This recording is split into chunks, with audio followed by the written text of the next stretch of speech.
ഞാൻ ഉണ്ടാക്കിയ ആടിന്റെ കണ്ണ് കാണുന്നില്ല, നോക്കട്ടെ. ഇല്ല, പോയെന്ന് തോന്നുന്നു. ഇവർക്ക് കഴിക്കാൻ കൊടുക്കണ്ടേ പിന്നെ.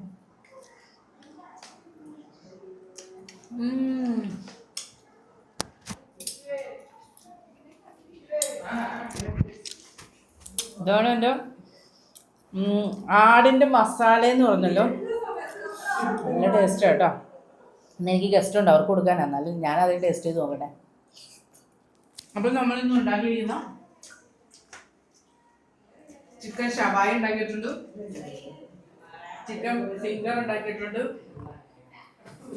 ബീഫിൻ്റെ ഒരു സ്പെഷ്യൽ റെസിപ്പി ആയിരുന്നു ഞാൻ ചെയ്തത്. പിന്നെ എഗ് ബർഗർ ഉണ്ടാക്കിയിട്ടുണ്ട്, ഫിഷ് മസാല ഉണ്ടാക്കിയിട്ടുണ്ട്, പിന്നെ ചെമ്മീൻ ബിരിയാണി, നല്ല പൊറോട്ട, കപ്പ ബിരിയാണി, ബ്രെയിൻ മസാല. ഇത് എൻ്റെ ഇരുന്ന് ഇനി കുറച്ച്.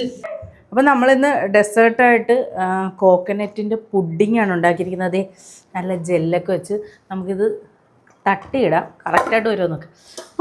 വന്ന് ഇത് എന്നിട്ട് കഴിച്ച് നോക്കാം കേട്ടോ.